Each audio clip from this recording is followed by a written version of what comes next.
You can go to Africa, Asia, Europe, North America, the drum is always there. Started over 33 years ago. I went to a ceremony, I heard the drum for the first time, and you heard of a born-again Christian? Well, something in that ceremony and something about that drum did something to me, and that particular day, it kind of touched my spirit, and I guess you can probably translate it to a born-again Indian. I found my traditional way of life, and I've been doing it ever since that day of that ceremony, and I never turned around to look back. It's all over North America. You know what? Powwows are huge. I mean, you can go to Europe now, and I think there's at least 28 to 30 different powwows that they have in Europe. And I found that out a few years back when I ended up going to Germany. I went and did a performance in Germany, and they have buffalo over there. They have an arbor where the dancing takes place. And what's kind of unique and kind of different and kind of cool about going to Europe is they know the history of First Nations people in North America. And in North America, especially in the States, when you were kids, you played cowboys and you played Indians. Everybody wanted to be the good guy, which was the cowboy. But you go to Europe and they know the history, everybody wants to be the Indian, not the cowboy, because the cowboy's a bad guy that they know of and they read about and they've learned about over the years. Doing what I do today wasn't necessarily available for me because I was born and raised in the North End. I'm a North End, old school kind of guy. So this was never available to me growing up. I only discovered this when I became an adult. And because of it, it took me away from one lifestyle into a totally different lifestyle. And the lifestyle that I did live was filled with drugs and alcohol. And the lifestyle that I live now, I am drug and alcohol free because of what I do in the drumming. So that's what it's done for me.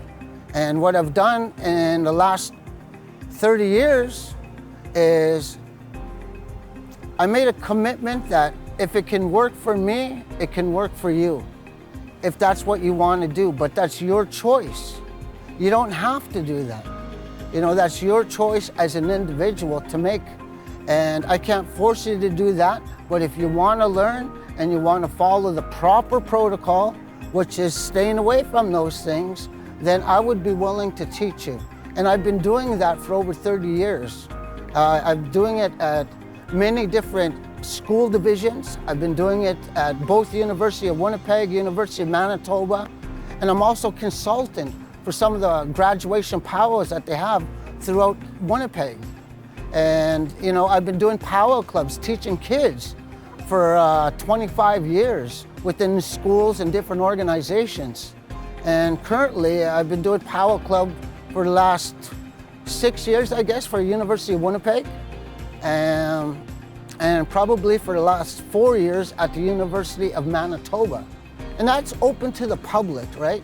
And it's free, you know, so if people want to learn, they'll just come out. You know, one particular powwow club that I have, I get anywhere from 50 to over 200 people show up once a week. It's huge. It's just like being at a regular powwow, but without everybody being dressed in their regalias. And I have singers that'll show up, they'll sit around the big drum and they'll sing. And it's worked out very well, and it's a family-oriented gathering. And whenever I get a chance, an opportunity to share some of the things that we need to know, whenever we go out to a powwow, then I will teach that to whoever needs to know it, just so they know how to conduct themselves when it comes time for being and participating in a powwow. When you hear that drum has the power and the ability to touch your soul. And that's what it does. You know what? You can have a super tingling feeling inside where you get goosebumps. And it's like 35 degrees and it's hot, but you're getting goosebumps listening to that drum, listening to that song. And when you see it on YouTube and you see it in person, it's two different things. The feeling is not there because that spirit that belongs to that drum isn't carrying through like it normally would in person. And when it comes to ceremony, you know, that's where it all started for me, in ceremony. I became a ceremony singer before I became a powwow singer. And that's where I began, and that's where I will always go back to feed my spirit, because my spirit needs that also. This is a song I composed a few years ago. It's one of my newer songs. And what it does is it talks about our women. You know, when we have women that do a lot of work for the community, we call those women Ogechitakwe, which translates in the Ojibwe language to warrior women. And I say miigwech, that thanks them. And kinanakomen, we acknowledge them. So we're not only acknowledging, but we're thanking our Ogechitakwe, our warrior woman.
Okay, so that first song I sang was an Ojibwe song. Like I said, it translates to thanking and acknowledging our Ogechitakwe, our warrior women. So this song I'm going to sing now is going to be in a Cree language. It's a song I composed over 30 years ago. It's one of my first songs I ever made. So I got the words a long time ago from a gentleman by the name of David Blacksmith.